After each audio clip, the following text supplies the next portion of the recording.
I don't know, there's something about it, man, that I just can't let go. You know, man, when you look at someone like Jim Carrey, this global icon of comedy, this larger-than-life electric presence who can walk on a stage and instantly light up the entire room, you don't usually think about the darkness behind all that, but the truth is, Jim Carrey has been through some heavy internal battles, and the way he talks about depression is something I think people really need to hear because it's not coming from a place of weakness, it's coming from this deep, lived human experience. He's a guy who hit the highest peaks you can possibly imagine, fame, money, success, attention, all of it, and he still found himself crushed under this feeling like something was missing, like no matter how external his achievements, where internally there was this empty space, this disconnect between who he really was and the character he kept performing for the world. And that's the thing so many people don't get. Depression doesn't care about your bank account or your trophies. It hits you in the quiet moments when the cameras are off and the crowd goes home. And Jim realized that he couldn't just keep running on the dopamine rush of applause. He had to face the deeper stuff, the questions he had been avoiding for the ego, letting go of the need for validation, letting go of the idea that happiness was something out there he had to chase, and he dove deep into spirituality because most of us don't even realize how much of our identity we build based on what other people expect from us, family, society, career, relationships. Jim tore all of that down and rebuilt from the inside out, and he did it with honesty. Brutal honesty, the kind where you confront your own patterns, your own trauma, your own illusions, and he started focusing on presence, on gratitude, on service, on creativity without needing applause. And that's powerful because when your purpose shifts from seeking approval to simply expressing who you are, depression loses a lot of its grip. He found peace in acceptance. Acceptance that life is messy, that emotions come in waves, that you don't have to be on all the time. And one thing I love that he said is basically that depression is the body saying, I don't want to be this character anymore. So instead of fighting it, he listened, and that listening transformed him. He leaned into silence, into nature, into taking care of his mind like an athlete trains his body. And he recognized that mental health isn't about pretending everything is okay. It's about aligning your actions with your truth. And to me, that's a message the world needs, especially now when everyone's constantly comparing themselves, chasing these artificial highs online, playing characters instead of living as themselves. And Jim Carrey stood there, this megastar who had achieved everything society tells you will make you happy. And he said, none of that matters if you don't know yourself, and that's the real medicine. So when we talk about how Jim tackled his depression, it wasn't through denial, it wasn't through distraction, it wasn't through piling on more success, it was through surrender, through honesty, through redefining his entire relationship with identity and purpose. And if someone at that level can stand up and say, hey, even I struggled, even I had days where I felt lost, it opens the door for everyone else to admit that maybe they're going through something too. And that it's okay to slow down, to ask questions, to seek help, to meditate, to sit with yourself instead of running from yourself. And that's what I think people need to hear. Not that he magically cured depression, but that he learned to live with it, understand it, and transcend the parts rooted in ego. And if he can do that, if a guy who was juggling the expectations of millions can find a way to return to his authentic self, then anyone listening right now has the chance to start that journey too. And you know, when we go deeper into Jim Carrey's journey, what really strikes me is how he didn't just stop at recognizing his depression. He treated it like a doorway, like an invitation to step into a completely different level of consciousness. And that's something most people never even consider because we're taught to avoid discomfort, to numb it, to distract ourselves, but Jim leaned into it, almost like a spiritual athlete running straight toward the storm instead of away from it. And that kind of courage is rare, man, because facing your mind is way harder than facing an opponent. He started realizing that so much of his suffering came from attachments to success, attachments how people saw him, attachments to this mental image of who Jim Carrey was supposed to be. And when he started dismantling that identity brick by brick, what emerged was this incredibly raw, authentic human being who wasn't afraid to be vulnerable. And he started exploring philosophies that most people don't even have the patience to understand. Stuff like the illusion of the self, the idea that we're all just consciousness experiencing itself, and that the character you think you are is really just a mask, a temporary costume your spirit is wearing for this little adventure called life. And once he connected with that, the pressure on his shoulders started to dissolve, because suddenly he wasn't responsible for maintaining this superstar persona anymore. He could just be, and that being is something people overlook. It's this quiet space where creation happens, where healing happens, where clarity lives. And Jim dove so deep into that space that it changed the way he saw everything. Fame, success, relationships, even comedy he started creating from a place of honesty rather than necessity. And that's why you see this shift in his interviews, where he's talking about enlightenment, surrender, and understanding the temporary nature of existence. And a lot of people were confused by it. They thought he was losing his mind. But in reality, he was finding it. He was stepping outside the matrix that most of us are still plugged into. He realized that depression wasn't an enemy, it was a compass pointing him toward the parts of himself he had been ignoring. And once he followed that compass instead of resisting it, he opened up this entire world of self-awareness. He started talking openly about the importance of resetting, detoxing from your own mind, letting go of the narrative you've been carrying since childhood. And I think that's insanely powerful, because most people don't even realize how much of their suffering comes from old stories. Stories about not being enough, not being loved, not being wanted.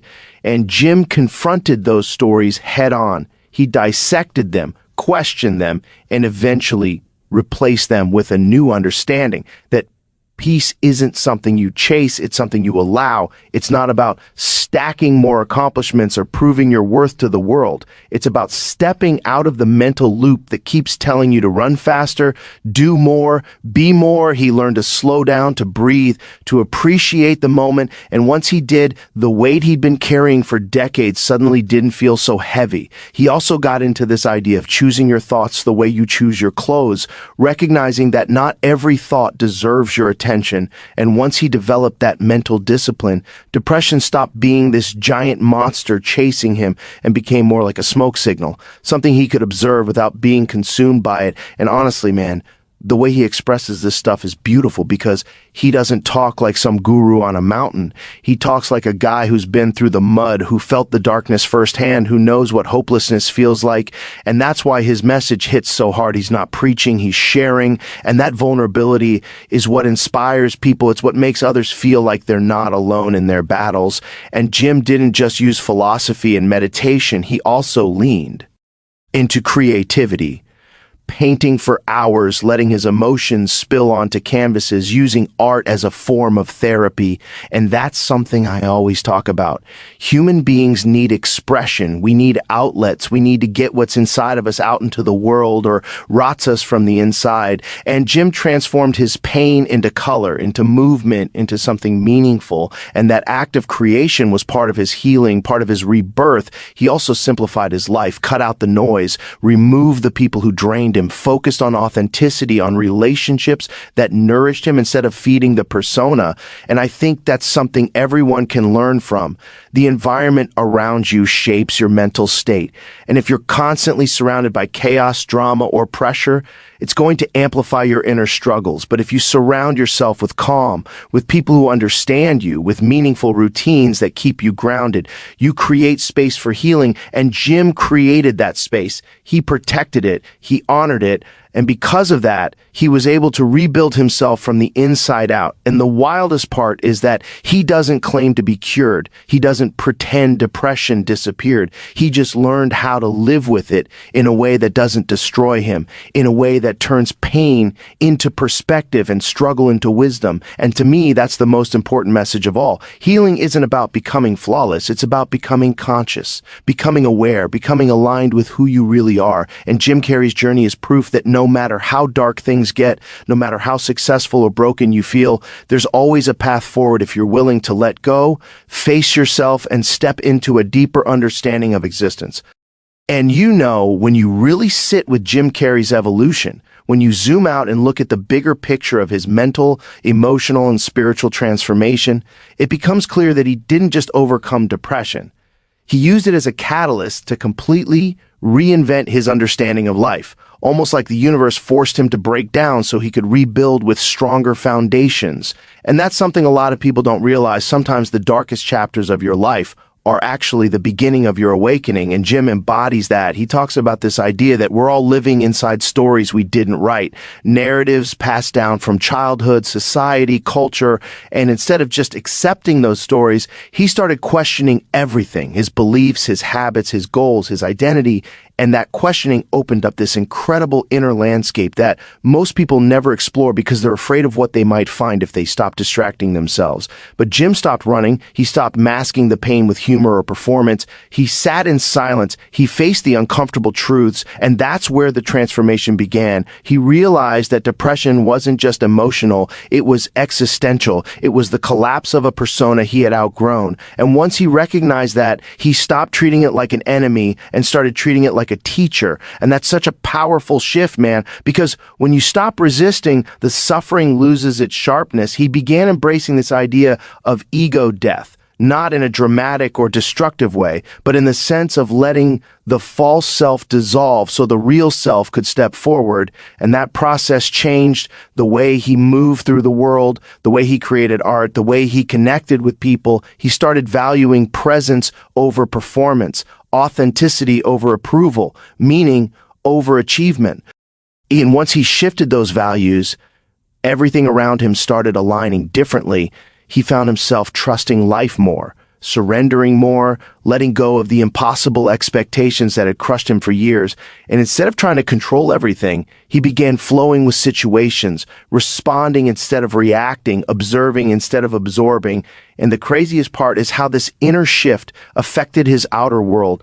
Suddenly, he wasn't chasing roles anymore. He wasn't obsessing over fame or public perception. He was living from a place of freedom, and that freedom gave him a level of peace that no award, no paycheck, no amount of applause could ever give. He started talking openly about how he used visualization, meditation, and mindfulness not just as spiritual buzzwords, but as tools to stabilize his inner world, to anchor himself when the waves of depression tried pulling him back under. He learned to breathe through the chaos, to detach from intrusive thoughts, to step back and observe them instead of letting them define him. And that's something people need to hear, because depression often makes you feel like you are your thoughts. But Jim learned that you're just the awareness behind them. And once you understand that, it changes everything. He also embraced solitude, not loneliness, but intentional solitude, the kind where you disconnect from noise and reconnect with your essence. And he used that solitude to paint, to write, to reflect, to heal, to rebuild his identity from a place of truth.